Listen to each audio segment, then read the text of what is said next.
Episode 43. Hello, thanks for tuning in to another episode of Dogman Encounters Radio. I'm Vic Cundiff, and I'll be your host as we listen to eyewitness encounters involving one of the most terrifying cryptids, dogmen.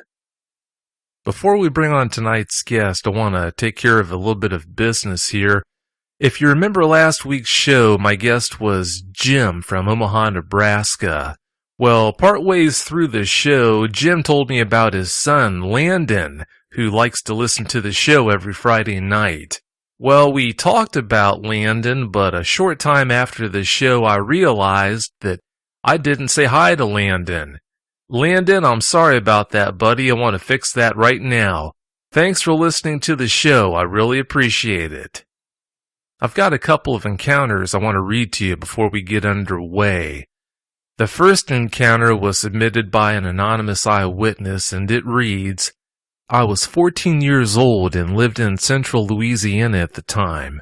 My mother had always been interested in the paranormal. She would buy copies of UFO magazine as well as watch documentaries on Bigfoot and the Loch Ness Monster, etc. So I grew up being interested in things like that.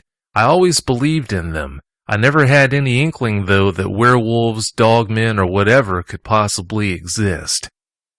I lived in a mobile home park that was on a 2-lane highway. It was Highway 28 East to be exact.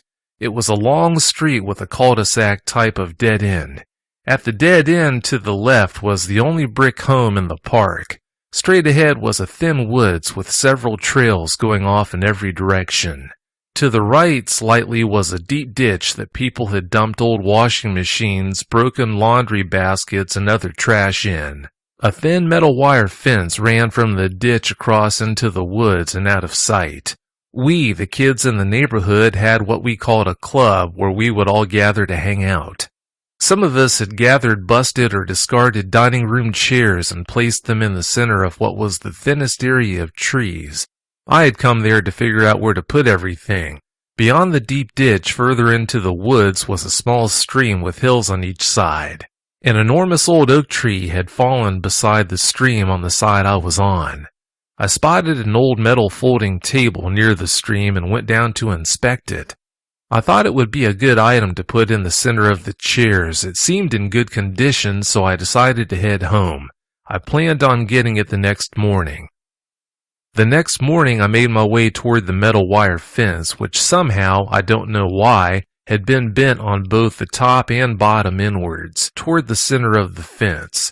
I was about to duck under it when I heard the distinct sound of sniffing, so I turned to see what it was.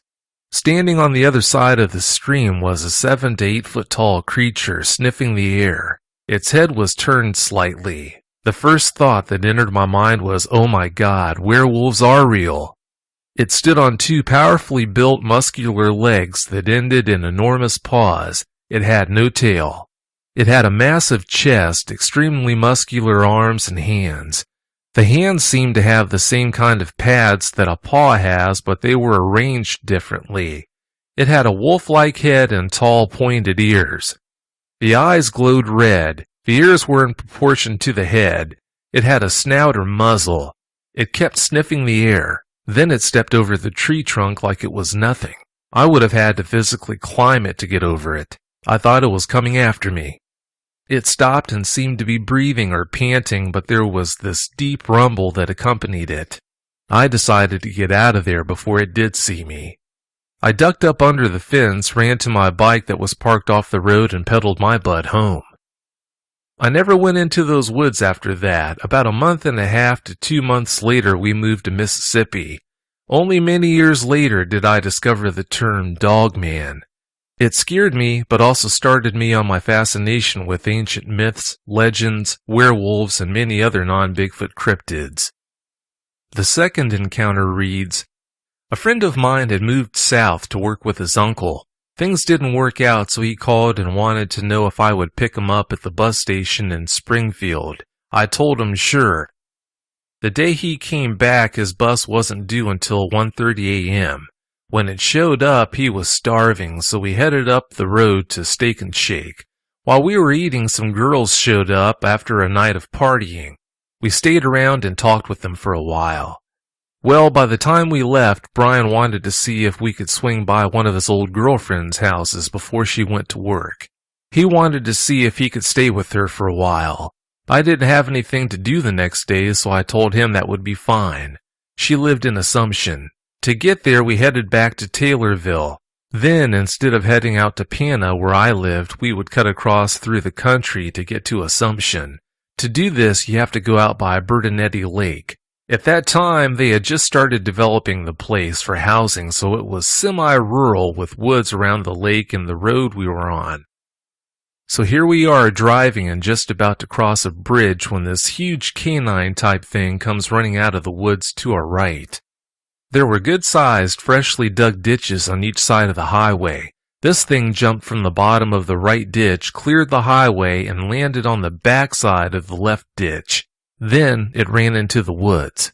It happened so fast I didn't even have time to hit the brakes before it was already gone. I know some would say it was just a dog that surprised us, but we both agreed it was too big. Besides, I don't know of any dogs that can jump that far.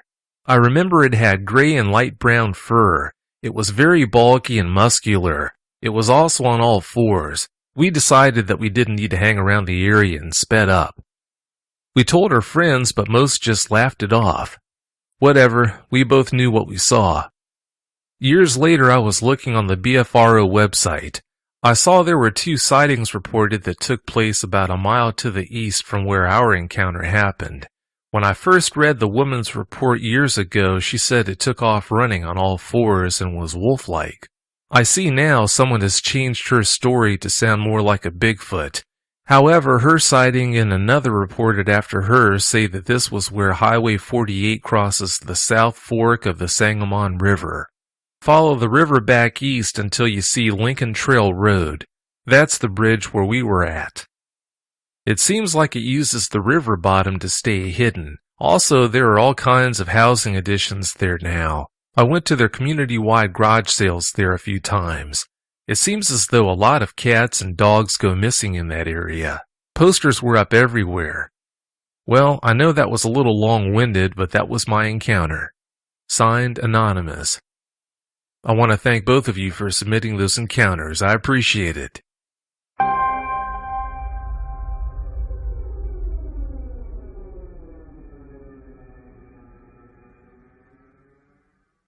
Our guest tonight is Wiley Dave. Dave, welcome to Dogman Encounters Radio. Thanks so much for coming. Hey, thanks for having me on, Vic. Well, thanks for being here. Please give us a brief bio, Dave. I've been hunting since I was about 13 years old. My dad got me into it and started out deer hunting with him. My real interest was varmint calling. I read all the magazines back then, American Hunter, Outdoor Life, and all these different ones talked about coyote calling, so I really wanted to get into that because it seemed like something that was really interesting. Kind of like fishing, but you got to do it without a pole. You could make the call and see what would come in. So my dad had taken me several times, and I just tried to learn everything I could, and then I called my first coyote when I was around 13 on my grandfather's farm, and I was hooked after that. So it just got to be everything I could think of getting a magazine article or seeing a wildlife film or anything to do with animal sounds and attracting animals. I was into it. You know, I bow hunted and rifle hunted with my dad until I got old enough to start going with other guys and on my own. And I just had a knack for it, I guess, because I became really good at it. And I was calling for some other companies. I actually got on the calling staff of a varmint call company here in the United States and out of Missouri. And Loan and Game Calls are no longer in business, but they've been sold off to another firm. I was a staff caller for them, and then started fiddling with those calls and making them sound different tuning them myself, and I got really good at that. So my dad told me, he said, well, why don't you just make your own calls? You're basically doing it yourself. So we bought the equipment, and me and my dad started our own call business. So we started messing with making our own sounds, making different calls, and it really took off.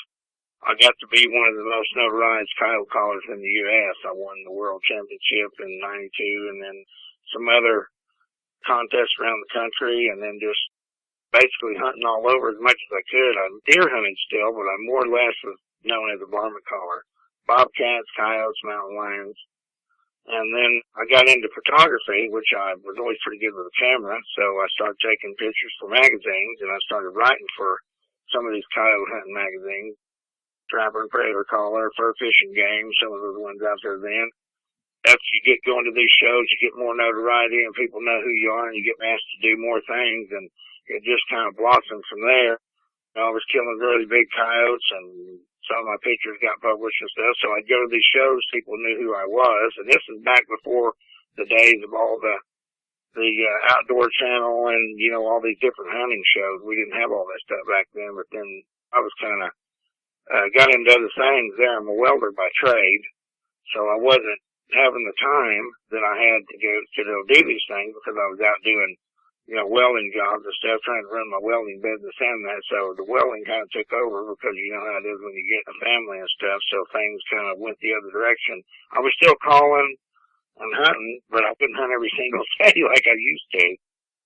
To hit on my welding background, I've been in the piping business and the aircraft business all of my life. I learned to weld at American Airlines. My dad worked there. They had a welding school, and I learned to weld there, and I was just about the same time I was learning to call coyotes. I was about 13. And I became a great aircraft welder, and then went into pipe welding, and I became good at that. So my ventures as a welder led me all over the country and back and forth. So finally I got into doing some government contracting. I've done kind of the same thing that Kimbo Baker's done, but not on the scale that he's done it. I mean, I've been in military bases, I've done some black projects and stuff, but not anything to the list that he's got under his belt. But that's what intrigued me about listening to him, was the things he says is very true because I've experienced some of that same stuff he's talked about. The basic part of it was I haven't quit the hunting. I haven't gave it up. That's my real passion, what I like to do, and I always like to go out by myself. I like to go out and take photography, do the photography, and I liked hunting by myself for years because I was always able to experience more situations with animals. It just seems like you don't have a lot of people around with predators. You're able to bring more animals up, and there's not as much human scent around. There's not as much sound and exposure when you're coming into the area. So it's been a pretty rewarding deal, but as far as getting into the realm of seeing different things, I never really seen anything along those times. I mean, I heard different sounds I couldn't explain, and then after I did some investigating on this topic that we're working with now, it brought back some memories because I heard some sounds like that, but we couldn't put our finger on it. And it was just one of them deals where you think it's a big coyote, but then after re-experiencing the sound, you think, well, what? Was that something else, or was I just thinking that? And I've killed some of the biggest coyotes on record here in Oklahoma where I live. And so I haven't discounted anything since that time because you think those animals aren't out there. You think people say, oh, well, nothing's that big. But here in recent years, I've seen some things on the internet that I wouldn't have believed either, but it sure happened. So, I mean, it all ties together. But, you don't get to be in the spotlight like I was in the spotlight if you don't tell people the truth, because, eventually if somebody's with you and they say, well, that didn't happen or this didn't happen, people have a way of, if it didn't happen, they're going to tell somebody. So, as far as, working with the military and stuff like that, I had a pretty good record. I had things, that worked for me and things that worked against me. I mean, when I was married to my ex-wife, I couldn't even tell her some of the things I was doing in my shop, and that caused trouble in my marriage because she didn't think that was right, not being able to tell your family what you do. And she thought she should know, and I just couldn't tell her. I mean, I was sworn to secrecy on some of that stuff. A lot of it's been declassified today, but at that time I wasn't able to do it. The only person I had for clearance to even be in the building was my father. And that's because he had an aviation background and he'd worked at American for all of his life. So he was well trusted, and that's how I got his security clearance. But, the calling into the game, I mean, it took me everywhere, all over the United States. I've hunted Arizona, New Mexico, Nevada, hunted out close to Area 51, all around that Tonopah Missile Range, up into Oregon, the edge of California, all over Oklahoma, and down into Texas. Just about everywhere there's a desert-type terrain or low mountainous terrain where predators frequent, I've been there. And that's daylight or dark. Went places at night. Now that I would give second thought maybe doing it like I have done it in the past because of the way things that I've heard Baron Kumbo talk about. We used to drive out into the desert, and we would, at night, before sundown, high desert here in Oklahoma, we'd drive out. We'd, wouldn't take a gun with us because our laws here say you're not allowed to have a gun in the vehicle if you have a spotlight because they will get you for deer poaching. So we didn't take a gun, and we're out there in the middle of the night, dark, you couldn't see your hand in front of your face, and we're calling these coyotes and bobcats and stuff in, and we're waving a spotlight around. And I sometimes would get away from the truck. My partner would hold the light. I'd get off the dirt bars of the truck and go out in, maybe cross a fence or go out into across a little gully there and get as close as I could to these animals and take pictures of them with a camera. And sometimes they were just feet away, 2-3 feet away, and I'm walking around out there in the dark, and all I can see is the animal in front of me because the spotlight needs to be on the animal where I can focus the camera. And if I turn my head back towards the truck, all I can see is the spotlight. So I'm basically the same way the animal is. So if there'd have been something out there, I would no way I'd have been able to see it. And we didn't have night vision. We strictly used that light, that amber-colored light, so we could get the animals close to the truck. So that's a whole nother ball game in itself, being out there after dark in sometimes virgin territory. We were strictly running by a map and calling off the section line roads where you do not see another vehicle all night long. You just don't encounter anyone. And cell phone traffic is nil. There's a lot of times you can't even get out on a cell phone. So that got me to thinking about a few other things that those guys had said with the situations they had been in, because if something would happen, we wouldn't be able to tell anybody about it anyway. Had you ever heard the word Dogman before you had that encounter?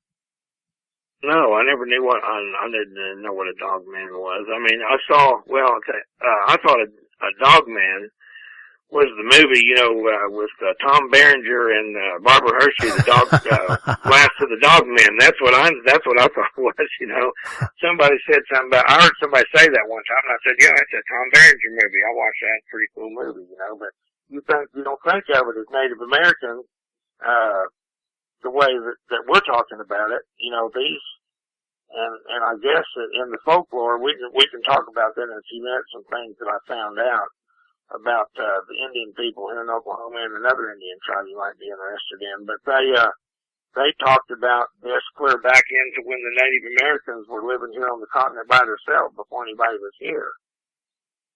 And, talking about hunting in Arizona. There's I don't know if you follow any of this stuff, but it's out there.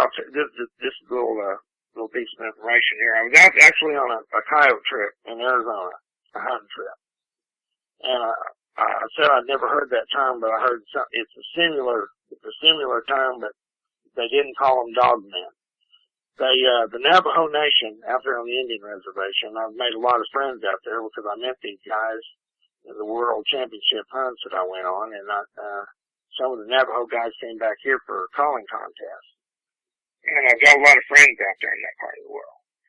And I was guiding the guy, this has been 20 years ago. His wife had bought him a hunting trip with me, and I really wasn't advertising to guide people, but he was a friend to the family and stuff, so his wife wanted to give him a Christmas present, and that was going to be his Christmas present to pay me to take him hunting for a week in the Arizona desert. So I'd blow the call and he could see a lot of coyotes, So we're out there on this trip, and he comes and picks me up, and he drives his daughter's truck, and she had an Azusa Trooper.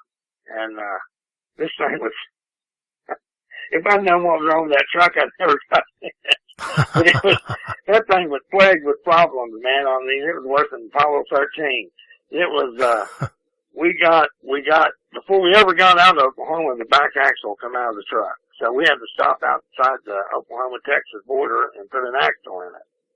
And luckily we were both good mechanics, so we fixed it on the side of the road. We couldn't get parts.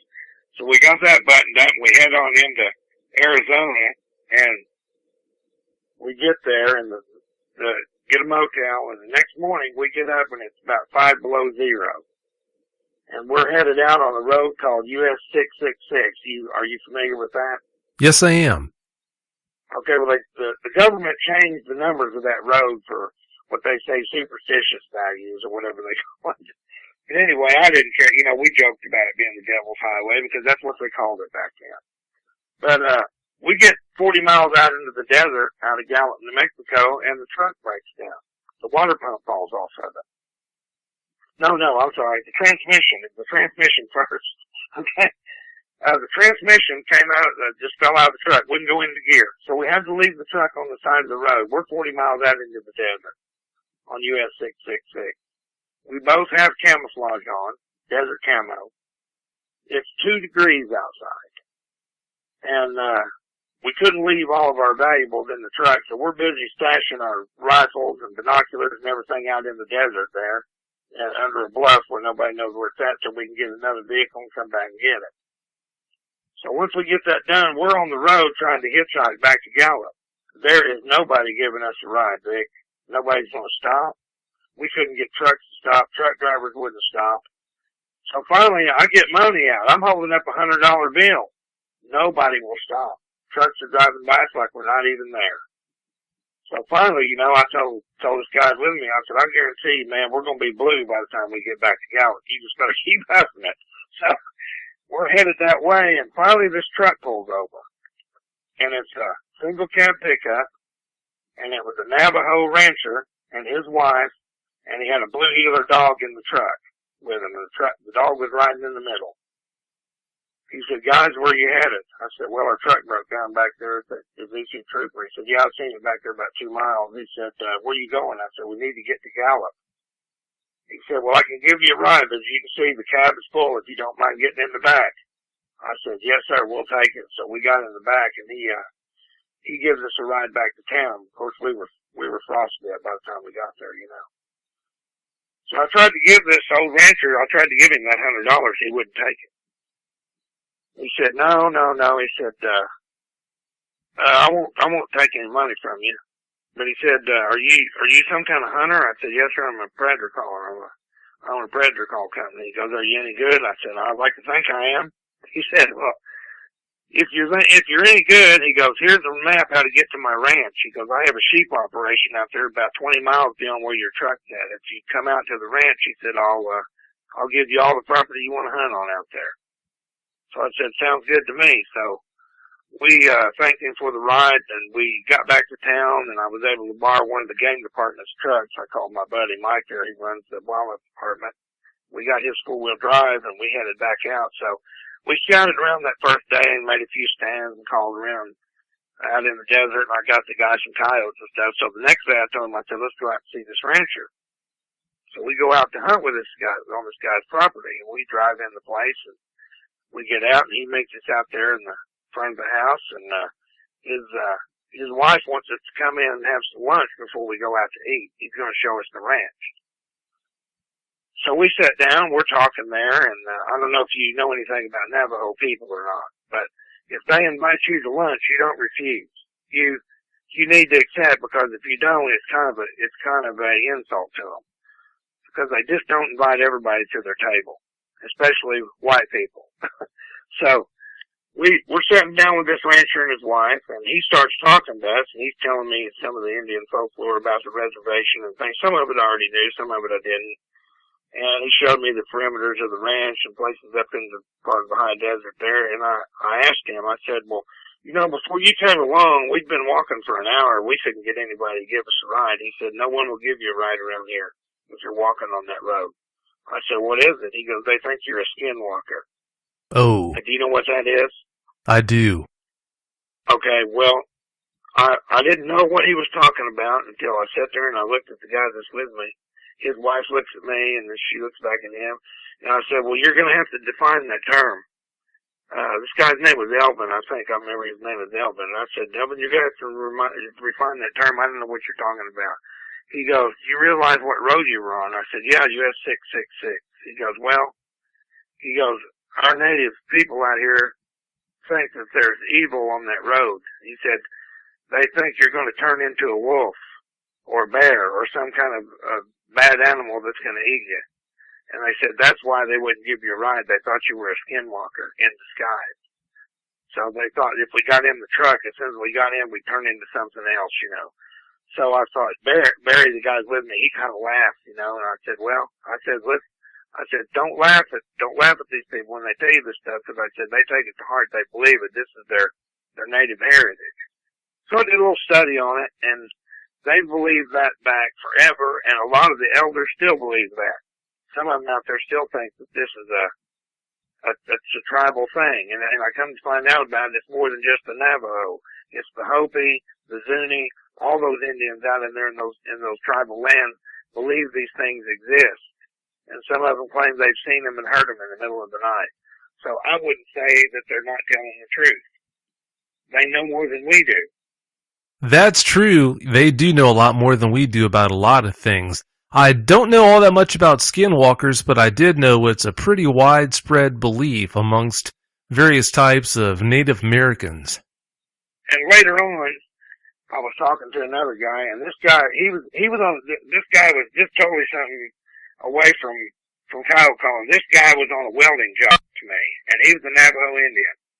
And we were at a power plant, and we were working together, you know, and I told him, I said, hey, I know quite a few people in your part of the world out there, and I named a few guys that he knew, and I named, he lived at Shiprock out there at Four Corners out in there, and he told me some things that he knew out there, and I said, well, let me ask you something. I said, is this thing about a man turning into a wolf and walking upright on his back feet and all this stuff and acting crazy in the middle of the night and all this stuff? He said, it's not folklore, it's real. He said, there's been people killed on the reservation, and he said there was large dog tracks leading from their house or their barn. But you don't hear about these things. They don't let it out. You don't hear about it on the news. It's not something that we would find out about because they try to keep it quiet on the reservation. They just don't want people knowing. Well, it sure isn't a comforting thought. Well, and then me talking to you and then listening to Coonbo and Bear, I thought, well, man, this is a thing that maybe I run across by accident, but I guess I'm not the only one to see these things because there's other boys down in Texas that have encountered them. There's people that's up in the Great Lakes that have encountered them, and the more you do, the farther you dig, the deeper it gets. So, all these people ain't sitting around making lies up. I mean, there could be a few false accusations, but I don't see as many people. Some of these people are credible folks. They're not just people that's going to sit down and make up a story to get in the newspaper, because from your background, I'm sure, Vic, you've listened to all the stories about the ridicule and the hackling and the stuff that comes along with telling a tale like this. That I don't know anybody that would want to be called a liar or be called, somebody that's a big storyteller or anything, especially me, because I'm a to the point. People tell me I'm too serious sometimes when I'm dealing with a subject, whether it be welding, calling, or whatever, or rifle shooting. I mean, I'm always serious about what I do. I try not to mislead people or try to make them think that I'm not something special. If I can do something, I'll tell you I can do it, and that's it. It's not brag, it's fact. I don't talk about anything that I can't make happen. Well, that's the way it ought to be. No one can fault you for that. Dave, if you don't mind, before you tell us about the Dogman encounter you had, tell us about that place where this encounter happened. It sounds like it's kind of a strange place. Well, it's pretty desolate. It's really desolate. I mean, it's just, I was married to this girl one time, and her dad used to tell me, he said, I used to take his daughter when I was married to her, and she always wanted to go to Colorado and go up around Ray and up in there, on vacation and stuff, which I had buddies that was at Four Corners and things. We'd go up there and stay with Bill and a couple other guys I knew. And I'd always go out through the panhandle of Oklahoma. And he'd say, boy, why do you want to drive that desolate road? Why do you want to go out through there? There's nothing out there. He said, it's just rocks and cactus is all it is. I said, well, you don't know what lives out there. You don't know what's out there. I said, I do know what's out there. I said, that place is full of all kinds of things. He goes, if I have to cross it, it'll be at night. He said, I don't want to see none of it. He said, I'd fall asleep driving during the day. It all looks the same. But it is a desolate looking place. But if you know the land and know what's there, there's all kinds of things a person can learn. It has a vast amount of wildlife. It may not be jumping across the road and trying to jump through your car window, but you have to get out off the beaten path to look these things up and see what's there. Being a coyote hunter, that was right up my alley. So what I would do is I'd always leave a day or two early and take my camera, and I would call and turn it into an outing for my magazine articles, because I would try to go out there and, set up stands where I would position my stands all the way out through Oklahoma up in Colorado, where I could stop and do these picture stands, what I call them was the little photography setups, and I'm sure my wife got tired of it. But, I got some great photographs. I called them right to the camera. It was just, some of the things I did was unbelievable. And, she actually filmed me howling a coyote up. One of the times I let her go with me where it wasn't too dangerous. I let her come out onto the spot where I knew she could sit there without, getting into the cactus or getting bit by something. And I called the coyote up to the camera, held him right up within about 10 feet. And she videotaped the whole deal with me and him exchanging coyote language for 20 minutes. And I didn't know it at the time, but that she had drawn quite a crowd up on the highway behind that rock she was sitting behind, with people watching me howl and bark this coyote for 20 minutes. We exchanged vocalizations. If I would do something on the call, he would do it right back. So it was a pretty neat deal. But getting back to what we were talking about there, the country is one of those types. Have you drove across the desert? Oh yeah. Okay, well, you know what I'm talking about. Both sides of the road look almost the same. Cactus, sagebrush, washed out gullies, big rocks, just dry looking dirt. But every one of those little depressions there or spot there has a coyote in it, or a bobcat, or a mountain lion. And if you know how to make the right sound and do the right thing, you can bring them within camera range. And it was just like, it was like the candy store for me. I couldn't wait to get in the truck. I was ready to go, and I did that all the way out there to where we were going, and I developed my film in those towns that I stopped at. I'd stop there and let my wife, do a little bit of shopping in some of them small towns in the mountains, and I was over at the photography store getting my film developed. So back then we didn't have digital cameras. We were shooting single reflex 35 millimeter, and so you had to develop the film. But I got boxes of great pictures, and stuff of coyotes right up to the camera lens, and it's not easy to get them that close unless you know what you're doing. But the land is kind of unforgiving. At that time, we didn't have a lot of cell phones. You were taking a chance driving off the beaten path, going out into the desert, coming back to the highway. You had to think about what you did. It was just a really rough country. And you get off out there by yourself, and you look at it and you go, how did the settlers ever make it across here? We got trucks nowadays. How'd they cross that in a covered wagon? Because it was pretty rough. And in the summertime, you know how hot it is out there. No water. A lot of places are really arid. And when the sun goes down at night, it gets cold in the desert, like they say it does. Even in the summertime, it'll cool way down. So the environment is unforgiving there, and the population is not as widespread as one would think. There's the place I hunt in is actually called No Man's Land, and there's a sign on the side of the road. That's what it says, No Man's Land. And it was the land run back during the Oklahoma land run that people tried to settle that country. Of course, it's best known for the Dust Bowl, out in there. And you can still see some of the old houses that were buried from when the Dust Bowl days were there, and old Model A pickups and stuff. So you just don't drive around and see things. Basically what you see is a few oil wells and a lot of cactus. That's about it. Sounds like a pretty desolate place.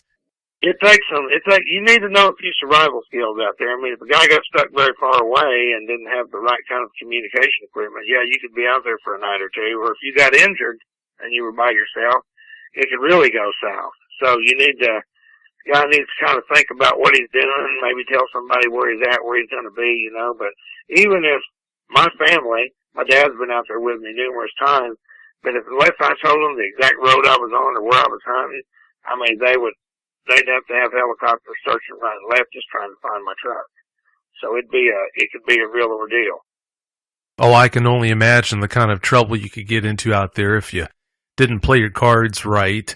Well, if you don't mind, Dave, let's get into this encounter that you had. Please start at the very beginning when you were leaving the house. Take us all the way up through the encounter, giving every last detail that comes to mind, all the way through when you got home and told the first person that you shared the details of this encounter with. Let's see, I guess I was at work on, I've been that Friday afternoon. It was actually getting along just about deer season, you know. It was actually bow season. So a lot of the guys at work were already bow hunting, you know. So I'm getting ready to have knee surgery here pretty quick. I banged my knee up in a previous accident on a job site, so I favored that thing as long as I could, and I couldn't get up in my tree stand anymore like I wanted to, so I decided I'd just do my calling expedition of the coyote hunting where I could walk back to the truck easy. That's what I was going to do until I got it fixed. So I was going to go out. That's what they asked me. Hey, what are you going to do? I said, I'm going to go on a safari with my camera and maybe shoot a big coyote. So they said, well, you know, good luck. We're not going out there in that godforsaken country with you. So that's just too far to go, and it's just too desolate, you know, because that's the way they believe. They don't want to, nobody's going to see anything. So, I got my stuff ready on Friday night, and I usually leave out early. I can drive there in about 3 hours, 3.5 hours. So I come home, got my things ready, got a little sleep, got up about 1:30 in the morning and headed out. And, it's just a long, dark drive out there, headed west, you know, till you get into the country. So at daylight, I pulled into a stand and, got my pack out, got my camera out, and, the goal was to call as many coyotes to the camera as I could and get some good recent photographs, because some of the ones, if you publish these photographs in magazines, people that read magazines or look at them a lot, they can say, well, I've seen that picture before. So you want to try to get new stuff all the time or a different coyote if I want to do any more magazine work. So I want to have build a new stockpile of fresh pictures, you know, when I start writing again. So I was getting everything ready. Got it all set up, went to my first stand, and the first stand I called in about 2 or 3 coyotes on the stand, and had them come really close to the camera, and I got good pictures, kept them there for a few seconds, and they cooperated really well. They posed really good for me, so I got some good photographs. And I did this, you know, multiple times there that morning. I have a predetermined route that I wanted to drive, and it covered about 30 miles, so I drove that route, and just about every stand I had action on, I was able to call, I think that morning and up into about lunchtime, I called about 25 or 30 coyotes and took their pictures. So, not every one cooperated where I could get full body shots of them, but I got really good pictures of most of them. And, the plan was to start back out of the Kansas line and come down and make a circle around through the river bottom and call a couple of places there towards the evening that I'd called in years past that had produced some big coyotes. So I thought, well, if I can, you know, I can shoot one of these big ones, I'll put one more on my wall. And I've got, you'd asked me about that before, I've got 16 here in Oklahoma that go over 60 pounds. And the big ones I try to keep, and if I'm going to shoot one that time of year, I want him to be a big one. I won't shoot a small coyote or a medium-sized one. I've killed over 10,000 of them. I don't have to kill one just to kill it. So I was looking for a big one, you know. So I stopped at a pump jack and ate a sandwich and just turned the radio on in my truck and just kicked back and was listening to the radio, and had a couple hours to kill till the sun got over to where I figured it was about right to start hunting those other stands. Because when you're doing work with a camera or rifle, you try to keep the sun to your back. You want the sun in the animal's eyes. That way he can't make you out. And these I don't know how much you know about coyotes. I'm sure you know some. The predators make their living out there. They're not stupid, so the advantage is always in their back pocket. So they try to circle, you know, and they use the wind in their sight and ears. They hunt with all three senses to try to pick you out where you are. So I wanted that sun directly to my back. And when the sun got over to where it was about right, I said, well, I'd make a few stands. So I'd hunted the river. I'd made 3 or 4 stands, and I called in 2 small coyotes and 1 small bobcat. And it wasn't first season, so I couldn't shoot the bobcat, but I only shoot the big ones. There again, I'm always after the trophies. I've got 7 cats on my wall that go over 46 pounds. So, they're pretty large cats in the area too. But you gotta know how to get them in there. The right sound is the only thing that'll bring them in. And, I called that cat in. He wasn't a big one, so I let him go. So, this last stand I was saving because it was my best stand for that evening, and the wind wasn't in the perfect position, but the sun was going to be right. So I thought, well, I can sacrifice that wind a little bit because I'm going to be hunting in elevated position where my stand is, and the wind will be blowing over that draw high enough where the coyotes will come in under me, and I'll see them before they see me. So I can still get, you know, a good rifle shot at 100 or 200 yards before they winded me. So I got out of the truck, I parked the truck about 200 yards away, and I got my gear ready. And as soon as I stepped out of the truck, I noticed something was different. I saw these tracks in the road, and I thought, that ain't right. I looked at that track, and the track was about the size of the palm of your hand.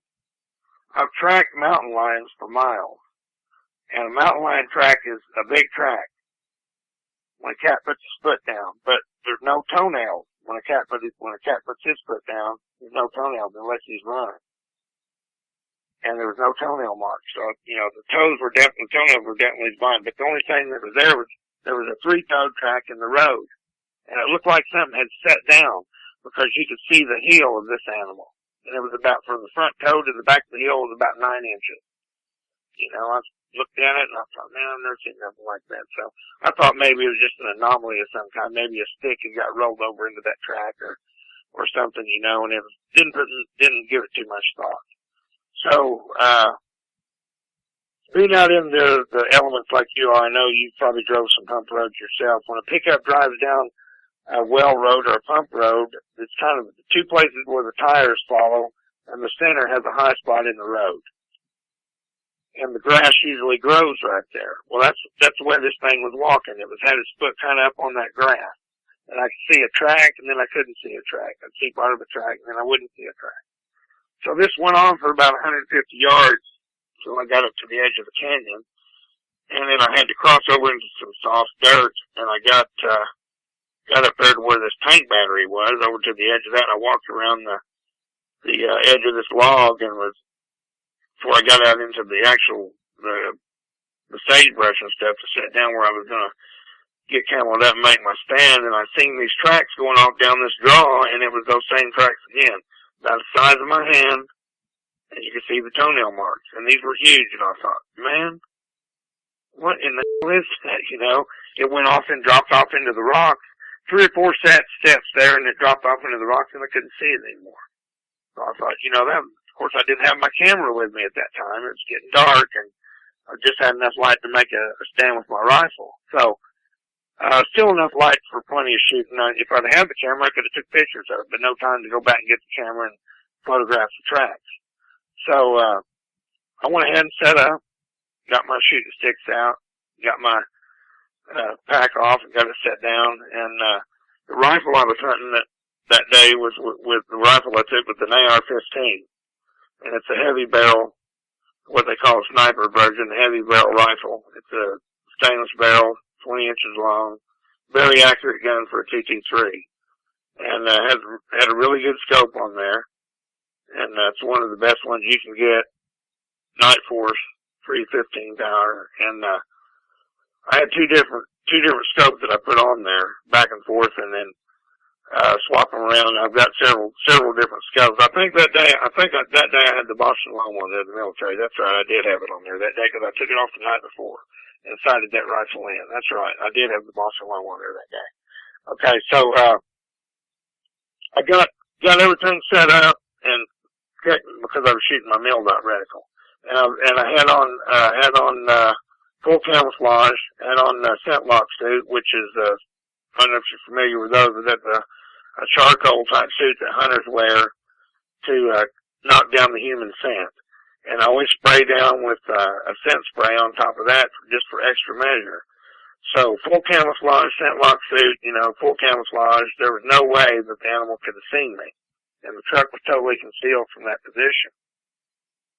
So I got my call out, got everything set up, and I glassed the area for about 2 or 3 minutes to make sure there was not a coyote standing out into the draw. I didn't want to blast him out of off the prairie, or scare him off with too loud of a series when I first started out.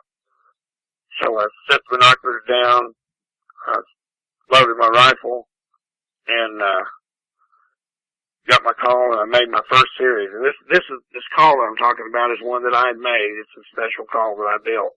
And it's actually the first time that I'm trying it out. It's a totally new sound. So, keep in mind, the wind's to my back, a light wind about 3-4 miles an hour from the north, and I'm facing to the south. And I made the first series of the call, and about 30-40 seconds on the call, and I waited and slowly glassed the canyon, and I couldn't see anything.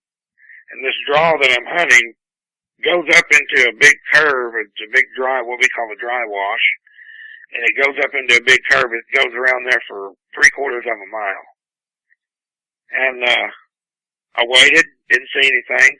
So I took another breath, and I started in on the second series of the call. Made another squalling sound. And about halfway through that series, I see something black coming out of the shadows and down on the lower part of the canyon. And when I first saw it, I thought, what in the was that? A black bear. That's what I thought it was, because it was the same size as a bear. At that distance, I thought, what the hell is a black bear doing this far from the Rockies? Because we've never seen any bear tracks there. I've never heard of any ranchers seeing a bear or anybody even reporting one that far east, So I just could not believe it was happening. I thought, well, this is going to be a first. So I waited and didn't make any more sound, and it stopped. They were down in the shadows for a second. So I went ahead and blew a little bit more of a series, made a few sounds on the call, and it went ahead and started up towards me. Then it come out into the light where I could see it good. I still think it's a bear. It's out there about a little over 1,000 yards, and I can see it coming. So now it's picked up speed, and it's really running hard down through the sagebrush. So it gets all the way up to about 400 yards and stops. Well, then I just, put the binoculars down. I went ahead and got on the gun, and I got it sitting on a set of shooting sticks, so I got it plenty sturdy. And I'm looking through my scope, and I got it on 10 power because that's where we normally range things. We use a mil-dot reticle, the same thing the military uses and they teach their snipers to use in combat. And, of course, we got laser range finders and all that stuff, but it's just quicker to use. If you're already on the scope, less movement, you can just go ahead and use the mil-dot. So that's what I was using. And when it got to 400 yards, it stood up on 2 feet. And that's when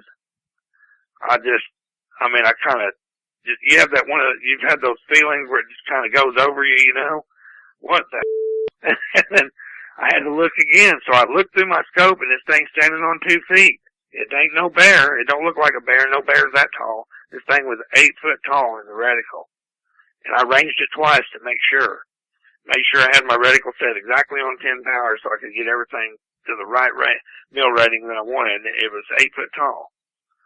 So I just couldn't believe what I was seeing. So I looked at it. I slowly cranked the scope up on 24. And then I looked at its head. And that's when I really got psyched out.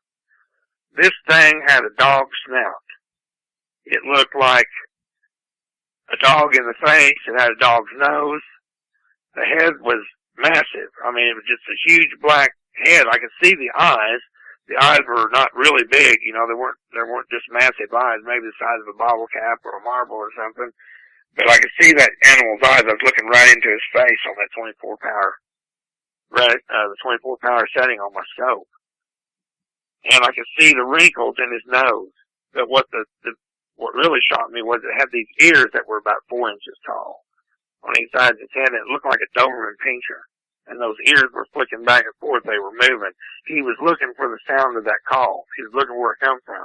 And Vince, I'll tell you, I don't get rattled very easy. I mean, I'm a trained shooter. I know how to shoot a rifle. I've got a lot of experience.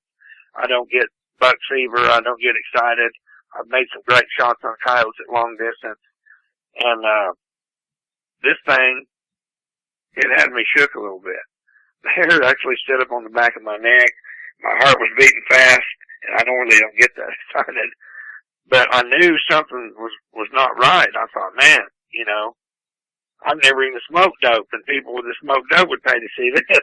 So it was definitely a weird deal. I thought, man, you know, I have to get myself together here. What am I looking at?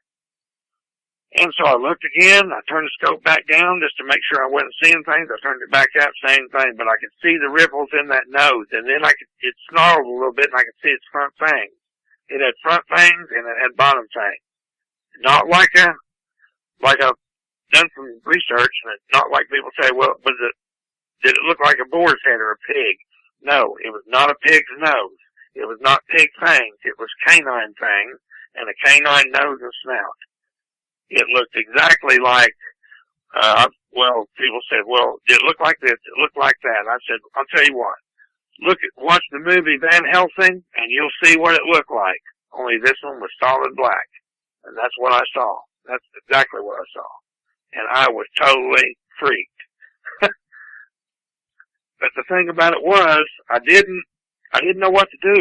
I mean, at first I thought, man, the size is what shocked me. The shoulders were probably 4 feet wide. It looked like a Sasquatch on top. Wide shoulders, huge, massive forearms. The hands, it wasn't dog feet in the front. It was hands like a man. You could definitely see the defined fingers. These hung down below the body, and this thing was kind of bouncing on its back feet, moving. And you could tell it was hands. And it was looking from left to right. And I didn't know. I thought, well, if he starts this way, I'm not going to shoot him at 400 yards. But if he starts this way, what am I going to do? So in Oklahoma, we're not allowed to carry more than 5 rounds in an automatic rifle in a magazine, in the AR or any Mini 14 or any kind of a automatic fired weapon. So the state law reads that in the regulations. So most of the guys that I hunt with, we all try to go by. I have game warden friends and stuff. We all try to go by the state law and do what they say for us to do. So I had 5 rounds in the gun. So I carry an extra 20-shot magazine to keep my extra rounds in. Well, I just took that 5-round magazine out and laid it on the ground. I put that 20 in. So that gave me 21 rounds because I already had one chambered. And I figured, well, if this thing rushes me, I'm going to have to wait till it breaks 100 yards before I can do any damage, because the AR-15 with a 50-grain varmint bullet in it's not going to, at 400 yards, it's not going to have the penetration that I need to hurt it bad enough to kill it. So I knew that I was in trouble. If I had to shoot it at 100 yards, that was going to be it. I only had 20 rounds. I normally carry a 1911 with me, but I didn't have it on that day. It was back at the truck. It was in the truck, but it was back in the holster in the console. So I didn't have it on because I didn't think I was going to need it. But I knew I had 20 rounds, and all I could do was wait until it broke 100 yards and start giving him the whole magazine, and hopefully it would knock it down and kill it. But if it didn't, I knew I was going to be in trouble. But I was definitely worried about that because I knew that the rifle I was shooting did not have the knockdown power at 400 yards to take care of business. So you were glassing this thing. You watched it come up to about 400 yards. You decided that you didn't have enough firepower with you, so you are watching this thing when it stands up onto 2 legs. Up until now, right, You've never heard anyone talk about dogmen. You've got no idea what it is you're looking at. What happened next? Well, when you see something like that, I mean, you think, I wasn't even thinking about that movie Van Helsing or any of that stuff at that time. I wasn't thinking about any of that. I was trying to think about, what am I going to do if this thing don't die when I shoot it with this AR-15? I mean, I know what that gun will do at 100 yards. I mean, you could probably kill a hog with it at 100 yards. You got enough firepower to do it at 100, but not 400, because the bullet only leaves the muzzle at about 3,100 feet a second, and it don't get faster. It dies off out there the farther it goes. But a 50-grain bullet doesn't have the inertia to carry the energy to do anything really significant to an animal that size. This thing was the size of a Sasquatch. It had huge shoulders, big forearms, and the chest was massive. And then it got down to the waist part of it, and the waist down towards that part of the body was still bigger than anything you'd want to see. But the legs is what I couldn't believe, is how the legs went down just like a dog. It was standing on like a dog's feet. I could see the whole body up and erect, and I thought, I mean, it was 150 yards to the truck, you know, and I got a bad knee. I got a banged up knee. There ain't no way I'm outrunning this sucker. I ain't gonna be able to hit him with a gun when I'm done. So, I mean, if 20 rounds don't do it, you know, I'm probably gonna become dinner.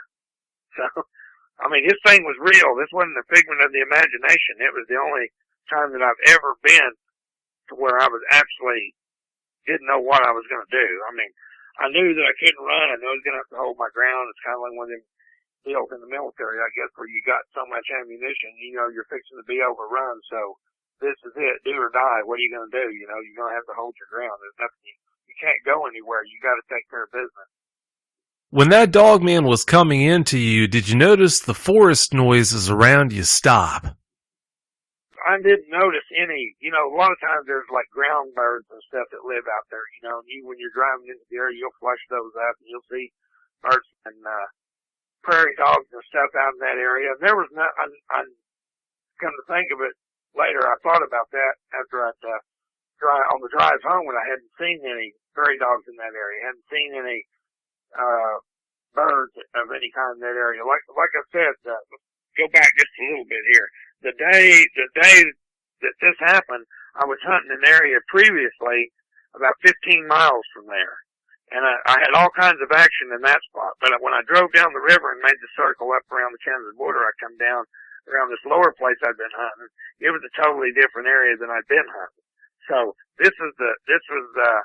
I'd made one stand about 7 miles from there, and then I drove to this other stand that I was on next before dark. And those two stands had produced big coyotes. But after I thought about it, I didn't see any prairie dogs. I didn't see any ground birds that had lifted off and flown. And once in a while, you'll see some field mice running across the road. There was nothing. It was dead still. There was about a 3-mile-an-hour wind, and it was perfect conditions to call in a coyote. I mean, if this is the time you want them to hear you, this is perfect conditions, because they can hear you for over a mile away. And you know, I mean, there just wasn't any other wildlife that I can recall that was moving around at that time. After it came in and you had a chance to look at this thing, notice that it had the mass and the upper body of a Sasquatch. You had a chance to take a good look at that head study. What happened next? Well, I was thinking, you know, I was hoping I could kill it. I thought, man, if you kill this thing, then what was I going to do if I killed it? You know, what was I going to do? I was hoping there wasn't going to be any more of them. I mean, I'm seeing this one, but, you know, is there another one? Do they travel in packs? Is there more watching me where I can't see them? I'm looking around trying to figure out what's going on. But what got me was about after I put the other magazine in is, I know he didn't hear me clip that mag in because I did it very easy and very quiet. I know that he smelled me because he had lifted his nose into the air just a little bit. That's when I saw the teeth. He lifted that nose. He turned his head to the left. He looked back down the canyon where he came. Then he looked to the right. Then he looked straight back at me. And he took about 4 or 5 steps toward me. When he took those steps toward me, I flipped the safety off. I was already on the trigger. But then all of a sudden, out of nowhere, he just turned like he was on a dime, made about 3 leaps up out of that little draw up onto the prairie, and he hauled and got out of there. He was gone. He covered probably 250 yards, 300 yards in a matter of 7 or 8 seconds. I mean, it's the fastest thing I'd ever seen. A coyote can run 40 miles an hour flat out, and that's if you're shooting at it. And this thing was out of there. I don't know if I could have kept him in the scope. I mean, it he was covering some ground. And what really shocked me was when he got to there's a 5-strand barbed wire fence along that road. He cleared that thing like it wasn't there, Vic. He just went over it like it wasn't even there. Hit one bounce in the road, cleared the other one on the next side of the road. He went over the hill and was gone. Ooh. Out into an oil field, and I thought, what in the have I found here, you know? And I checked the area good. I looked around really good before I got up. And I picked up my stuff. I got my shooting sticks. I got my pack on, and I've got that feeling, you know, when you're walking down a road, just, you know, how you think something's looking at you. And I normally, when I get up, I've usually always got somebody hunting with me some of the time, you know, and just in safety habits of the way we conduct ourselves in the field when we're calling coyotes. As soon as we're done with the stand, we lift the bolt on our rifles, or we open the bolt on the AR-15 so we don't have it chambered on a live round. That way nobody gets shot. Nobody was with me, so I left the safety off, and I was just walking with my finger against the action on the gun in case, you know, I kept looking back, turning back, looking back, seeing if anything was following me. I just wanted to get to that truck, but I kept the safety off the gun the whole time. And as I was backing up, when I got to the truck, I didn't unload the gun. I put the gun over in the seat, and I kept the safety off of the rifle. And as I was backing out there, because I didn't know when I was leaving out when it was going to jump on my truck or something. You just don't never know. This is something I've never encountered. So you don't know what's going to happen. You've got to, at that time, you're definitely in, hold on a second, I got the troops in here. Okay, you guys, hit it. But, my dogs were coming here. They weren't in on the action. But, you just don't know what's going to happen. You know, it's just one of them, how do you explain it? How do you tell yourself, yeah, it's okay? It wasn't okay till I got to the highway. When I drove off this property, it was a pump road going down about a half mile. I got out to the dirt section line road. I rolled out of there, and there's rolling hills around there. So I had the window down, and I put that AR out the window. I figured, if I see this sucker on the side of the road, and he's 20, 30 yards away, I'm going to give it to him. I'm just going to try to shoot him in the head as many times as I could and kill it. But when I got to the highway, I felt better. But I can remember this like it happened yesterday. It's been burned in my memory. It's still there. It ain't going away. You can't unsee something, you know. And it's something that I didn't ask to see. I don't know why it happened to me. All I can figure is that sound that I was using, he came right to that. And it was like he was on a dead run when he came to it. So whatever sound I've created there in that frequency level, they like it. But I can do that by going into a recording studio. I can have them tape that sound, and then we can figure out how many megahertz it is and figure out what range it is on what bandwidth it is, as long as how many hertz. And I do that on all my calls, and I want to know what this one is because I'm not going to release it to the public. People use that out there. They'll call it something they don't want. Well, yeah, you know what they say, be careful about shaking too many trees, because a leopard just might fall out of one.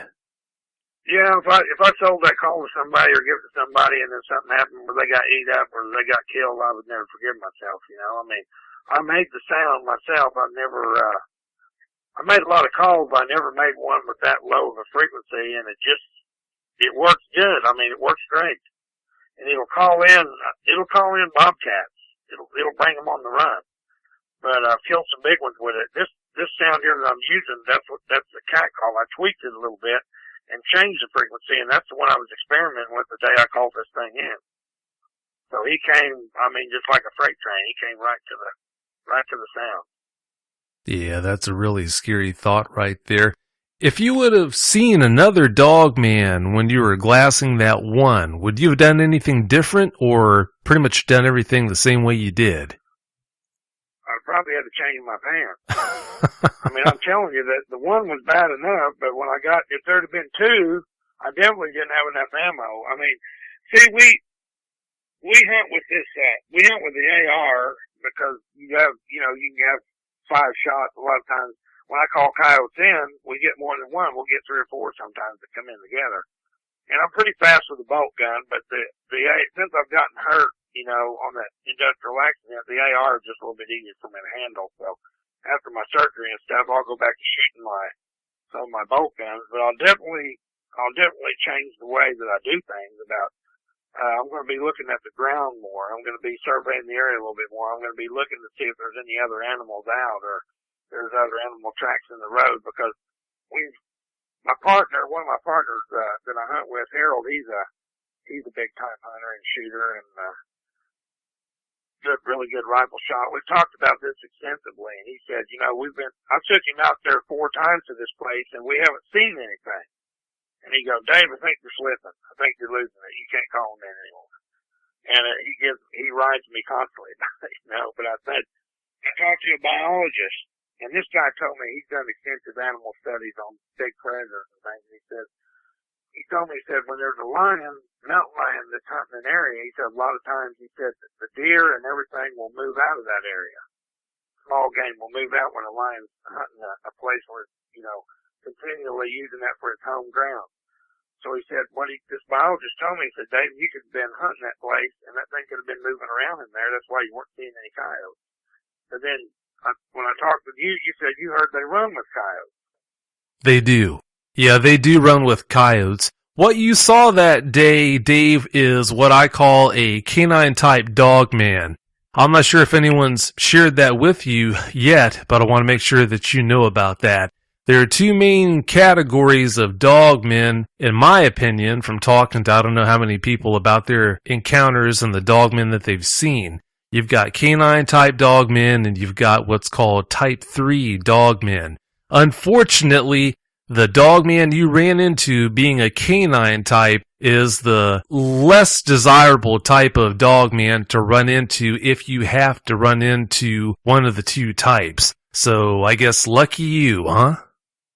Well, I'm still trying to do some studying on this thing. I don't know, I'm taking a lot of flack from people, saying, oh man, you're smoking pot, or you're doing this, you're doing that, you're getting some good drugs.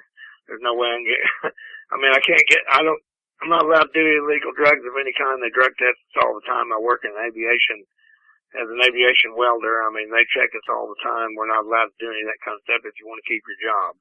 And I've never been one of those kind of people anyway. I always like to know my surroundings and what's going on. So I've never been one to touch out in the realms of outer space through some kind of chemical extermination.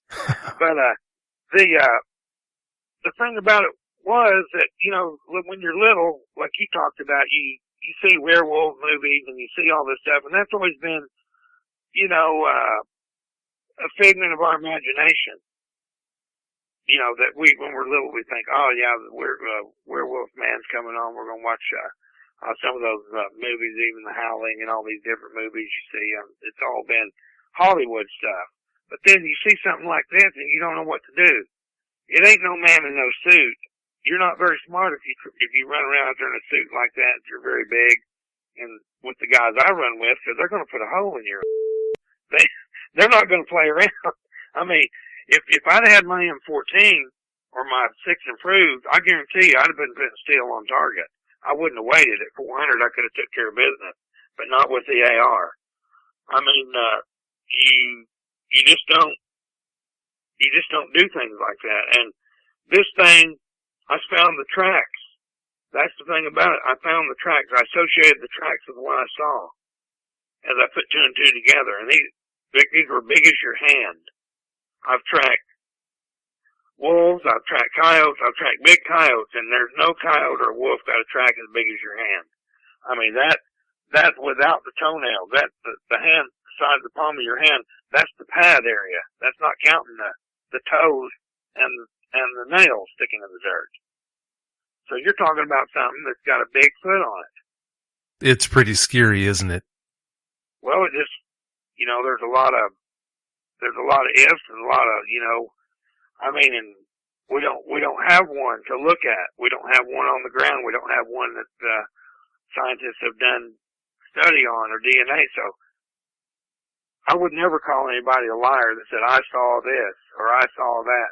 And after listening to the bear and coonbo and some of the things they've run into, but these 2 guys say that what I saw scares them bad.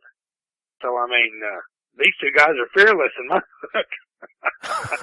Walk around out there in middle of the sticks without a gun trying to get Bigfoot to come in where you can look at him, you know. And I know some of the country they've played in down there, that LaFleur County down here in Oklahoma where I live, that's a Bigfoot hotspot, and I've bow hunted down that country. There's some things I can tell you there that I don't know firsthand. I haven't talked to the guy, but I talked to the people that live around there. And there's a lot of controversy about that. They say that, now I'm finding out, they say that they think these things are down in that part of the country. Oh, they're all over the place, Dave. There's no denying that as a fact. It's scary how widespread they are. I'm almost sure wherever you can find a Sasquatch, you can find these things too. All right, let me ask you a question. If you're, let's say, all right, how many bow hunters is there in deer hunters in the United States? There's a million guys bow hunting and deer hunting. How many times have all of us, any of us, anywhere, been walking to a tree stand or been dragging a deer out of the woods, and these things might have been just 20, 30 yards in the bushes looking at us while we're doing this? You know, if you don't know they're there, if they don't make themselves seen, or they don't howl or do something, I mean, you know, there's going to be some people that don't even want to go back in the sticks. Think about how many times something like that's happened where the bow hunter or even a shotgun hunter has seen one of these things. If I had a nickel for every time I heard someone say, well, with all the hunters that go into the woods all the time, why aren't we hearing them coming out of the woods talking about seeing these things more often? If you think about it, I'm sure you know more people that go out into the woods hunting than you can shake a stick at. I know I sure do also. If you think about how those guys and women are that go out hunting like that, they're going to be the last people on earth to come out of the woods telling others about some Dogman or Bigfoot that they saw. That's just not going to happen in most cases. Yeah, when I first seen this deal, the only person I told Harold, my hunting buddy, I told him about it, and I told my dad. And, of course, my dad knows I ain't going to make up nothing like that, because he's been with me on numerous occasions calling them coyotes in. And, you know, I mean, I've called in all kinds of stuff, but when I seen this, I told Dad, he goes, where'd you see it at? And I told him, and he knows the exact spot where I called it. He says, that, you know, he thinks it come out of the river, and I do too. That's where I think it come from, because it could easily stay concealed in that river bottom until it got up into those dry washes and that rolling canyon country, and that's where it come out of, was one of those big canyons. So it could stay concealed in there all the way and wait till dark and then hunt on the open prairie. It could do anything it wanted. It, you know, and how many times have we been down in there, you know, retrieving the cat or even up on some of them bluffs, and there's maybe one of them in there watching us, or you're not going to see it unless it wants you to see it. It's not going to make itself known until it wants to make itself known. I mean, calling the way I do, I evidently sounded like something it wanted to eat. Maybe a half-grown, deer or a jackrabbit, you know, in distress. And, but it came, just like a coyote would. It came on a dead run, as hard as it could go till it got to 400, and those, it's been my experience with shooting these big dogs, the big coyotes that I kill, all of them come into about 300 or 400 yards, and they scent check the air before they fully commit to the call. You know what I mean? They want to look at everything. Because they didn't get that big by being stupid. So they come in and check the situation out before they totally commit to come in right to where they heard the sound. And this thing had me pinpointed within a couple of yards where I was. I mean, he was looking directly at me. So, you know, being a good rifle shot and stuff, still I would have been concerned. I'd have to make the first one count, you know, and then go to work on it from there. So if you couldn't hurt it bad enough the first shot, you're going to be in trouble. When you think about what that thing had on its mind as it was coming in to you, that is not a comforting idea whatsoever. It had on its mind to eat something, because that's the sound I was making, something that was dying, something that was in trouble. I mean, that's what my business is. I send out an invitation for dinner, you know, and coyotes and bobcats and lions, they come to, if they think they can get an easy meal, that's what they're going to do. They're going to come right in. I mean, it's, I've called big coyotes off of cattle carcasses and they'll give up a cattle carcass, and we don't know why they do this. We've called them off of dead cows to come to a dying jackrabbit, and they'll come just on a dead run. I guess it's for the thrill of getting that fresh meat or whatever, But it's just, we've had them come right down the end of the gun barrel till we shoot them, from half a mile away on a dead cow carcass. So this thing definitely had food on its mind. Yeah, when you think about the amount of meat that they're leaving by coming to a dying rabbit, or at least in their mind, a dying rabbit, that really doesn't make sense unless it is something like instinct that draws them off that cow carcass. But moving on, I want to ask you about the response or responses that you got after you started sharing your encounter with people. Who was the first person that you told about that encounter that you had that day? First one was my dad. I told my dad about, I told him I always tell him before I go, I said, I'm gonna, a lot of times he lives a ways away from me now, so a lot of times he can't go with me, so I told him he's been having some back trouble, so it's kind of hard for him to get in and out of the truck, so until he gets healed up, it'll be a while before he can go, but I told him, I said, I want to go, out west and do a little photography work, and I always used to do it every year about Christmas time, too, I'd go. It was like a tradition for me. I would leave early in the morning on Christmas Eve and go call and shoot coyotes, and then I'd hunt my way back and be back in time for Christmas Eve that evening. And when I was married, and everything, my ex-wife, she used to not like me to do it. She goes, "You ain't gonna be back in time. You'll get to shooting coyotes and bobcats, and you'll forget what we're doing. That's the only thing you want to do." I said, "I will be back." So I'd always limit my last stand to about 1 or 2 in the afternoon. I'd always make it back, but he didn't like the fact that I was doing it by myself all the time because nobody really knew where I was. And I'd offered to take, the stepson a couple of times and stuff, but they really never wanted to go with me because they just act like they were a little bit worried about it for some reason. Because I don't hunt, the easiest ground. I hunt pretty rough country. A lot of times you got to walk over into a mesa or something, drop off in a bunch of rocks, you're calling off the edge of a canyon, and then after you shoot the coyote, you got to go down and get him. So you're bringing him back, sometimes I had to pack him out of there. You can't drive down to where you shoot the dog, so you got to go pick him out of there. But, I told my dad, and I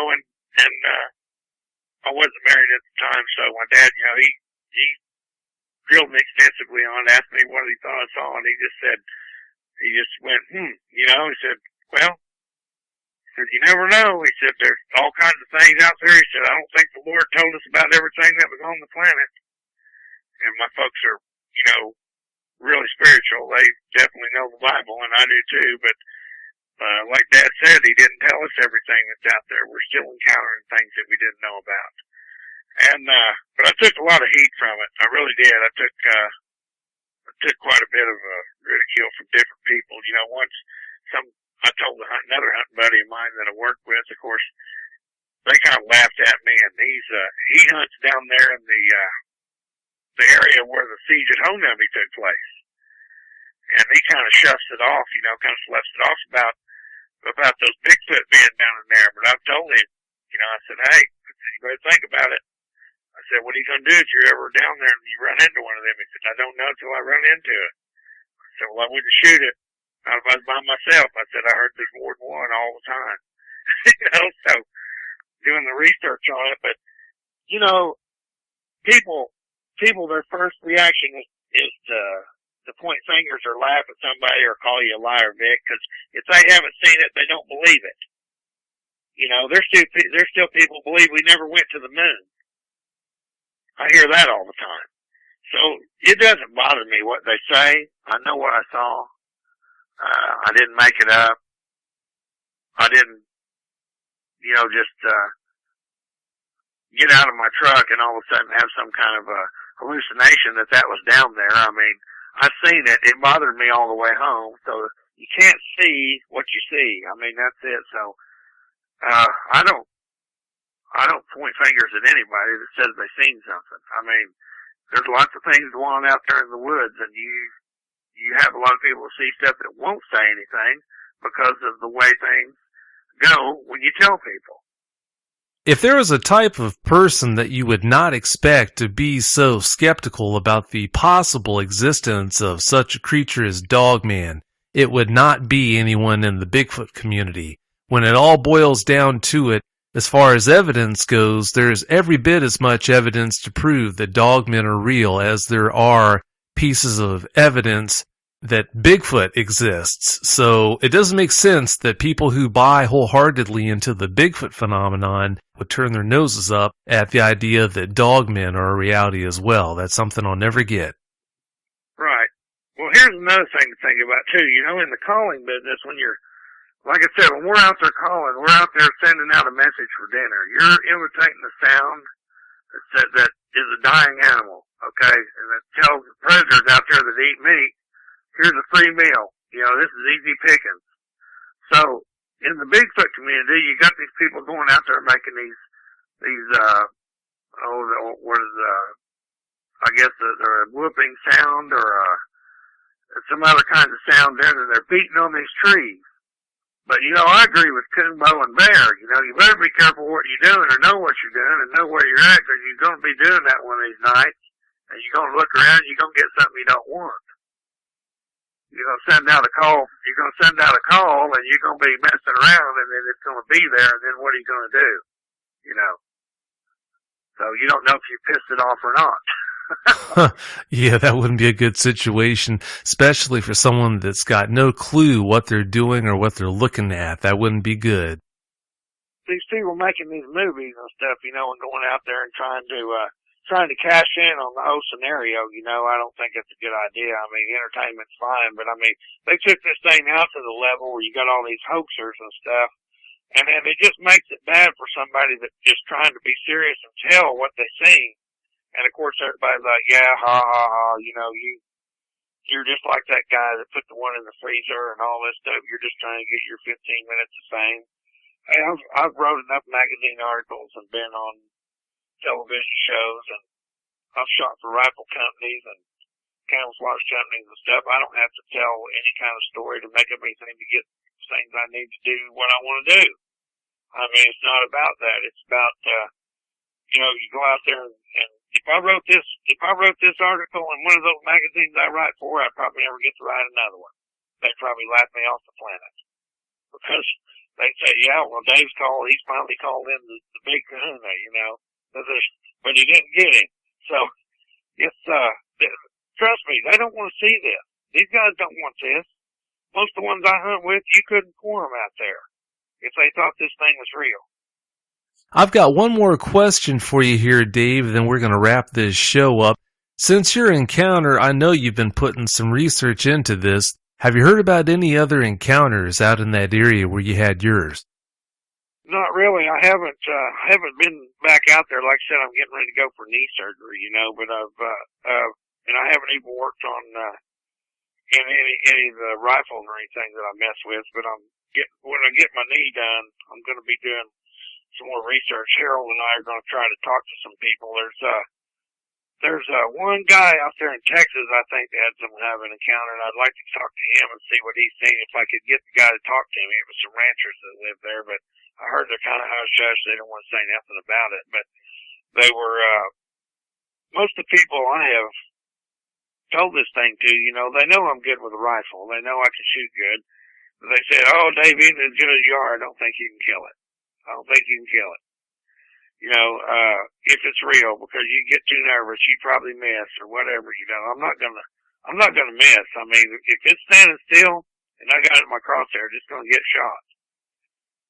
I've got plenty of, you know, rifle background as far as bullets go and stuff like that. I've worked with different rifle companies and different bullet companies and stuff, and they, you know, have had me write articles on testing ballistics and all that. So I know what rifles and ammunition do.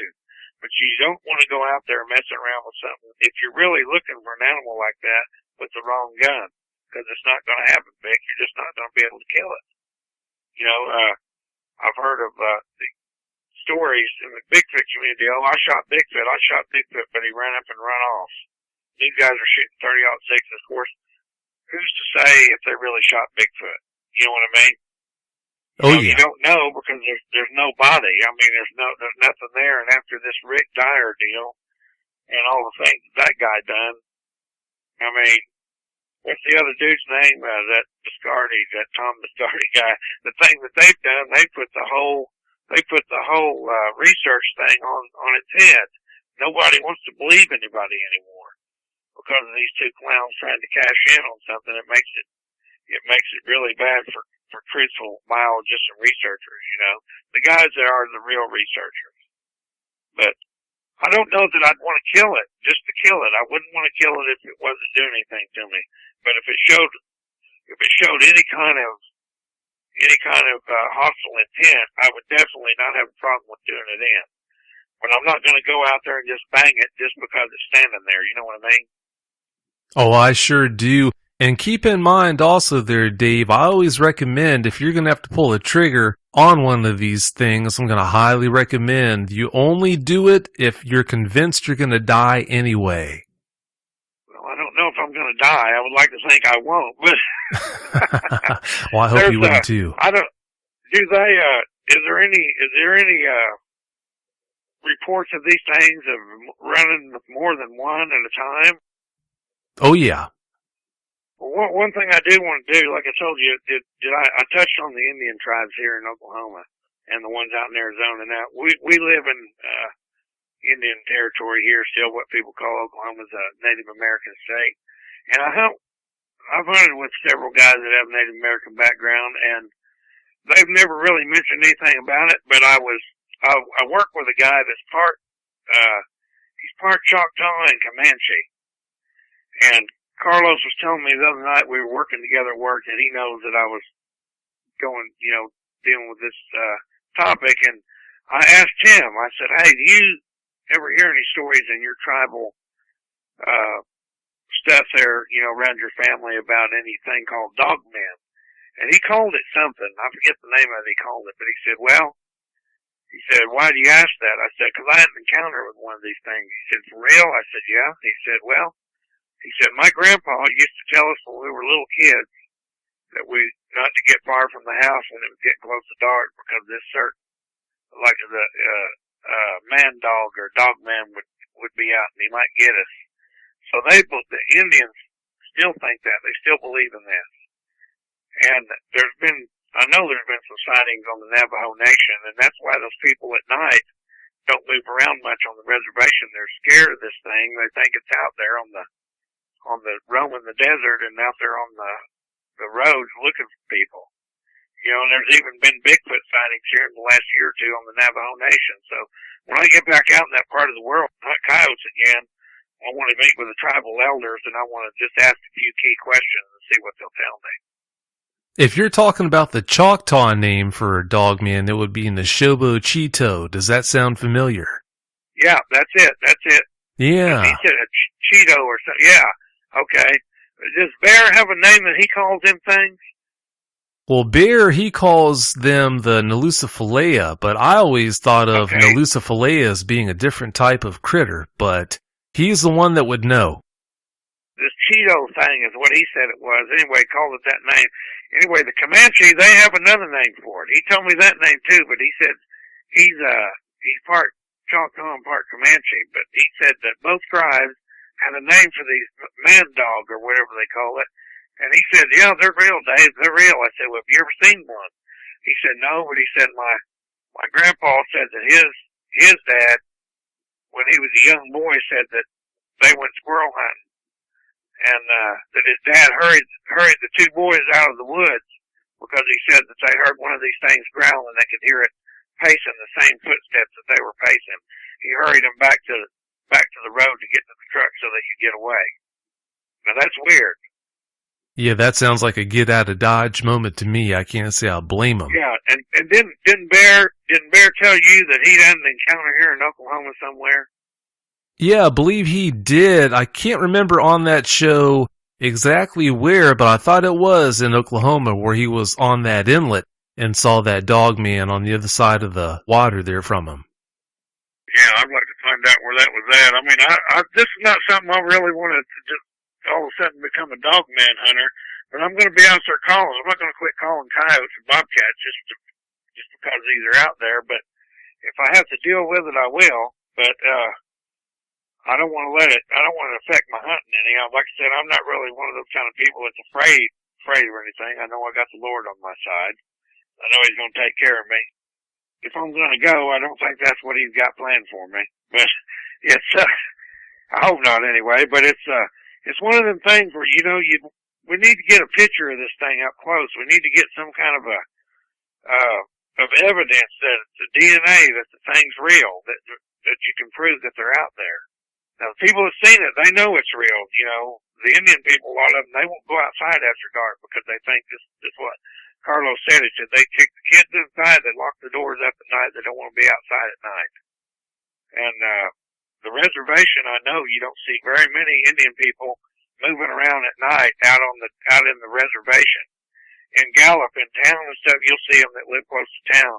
But when you're out on the reservation at night, we'd be out there night calling and stuff with the wildlife department. And we never saw another person, Vic. We never saw another truck. We never saw anybody. We was out there by ourselves. So I would tend to believe what they're telling me is the truth. Oh, I wouldn't be surprised. Knowing what they know, and like you said, they do know a lot more about those things than we do. Can't say I blame them for holing up after nightfall like that. But it's about time to wrap the show up. Please give us your closing comments if you have any. Well, I appreciate you having me on the show, for one. I hope that people will, if they listen to the show, will maybe I've given some information that kind of shed a little light on what their thoughts and they're wondering about. But I would say, my evaluation of the thing was it was definitely real. I don't know if I'll ever see another one. I'm not saying I don't want to see another one. If I get a chance to see it, I'll do what I have to do to take care of business. But I would not say for somebody to go out there thinking they're big and bad and all that, and I'm going to be the big dogman killer, because you're liable to go out there with this thing as big as it is and powerful as it is. You're liable to get something you don't want. You might not come back. Because like you said, that we don't know how many there is. And one thing I wanted to touch on before we quit the interview here was the guys I hunt with, all the guys I hunt with are expert rifle shots. They're very good at what they do. They're all professional marksmen. And we experiment with these rifles, wildcat guns and stuff that shoot faster than a normal gun. And the speed that thing was running that day, Vic, getting across that prairie before it got to the road, I shoot a rifle that shoots a bullet that's travels over 4,000 feet a second with a 70-grain bullet. And people that know ballistics will know what I'm talking about. But I would have to trap that thing in the scope and lead it that far with a gun shooting that fast at that distance to even think about hitting it. So, you probably wouldn't have a chance of killing it at that distance running that fast. If you made a bad hit, or you couldn't put the bullet right on the mark where you wanted it, running that fast in the way it was running, something that's standing erect doesn't have the kill zone that something that's running on 4 feet does. So you're not going to have that big of a target to shoot at anyway. So if it can outrun a coyote, what kind of a gun does it take to kill something like that if that yardage moving that fast? The only chance you've got if it's facing you and it's at 100 yards, that's the only way that I would shoot it. The only way. Because that way I'd have to know that what I was going to do was going to do some damage. Because like you said, if you just make it mad, you might not go home. Don't go out there thinking you're all that or all big and bad because I got an elephant gun, I'm going to do this or do that. If you don't know what you're hunting, it's a good idea to probably just leave it alone. Very well said there, Dave. I can't thank you enough for coming on the show, Dave, and sharing all that knowledge and the encounter with us. I really do appreciate it. Well, I appreciate you letting me tell about my sighting and stuff. I hope maybe it will do somebody some good. Oh, I'm sure it will. I've got no doubts about that. Well, thanks again for coming on, and please don't be a stranger, okay? All right, Vic. Thank you very much. Well, have a great night. All right, you too. Thank you. Bye. Bye. If you've had a Dogman encounter and you want to speak with me, whether in private or on the show, you can reach me at contact@dogmanencounters.com. I'd love to hear from you.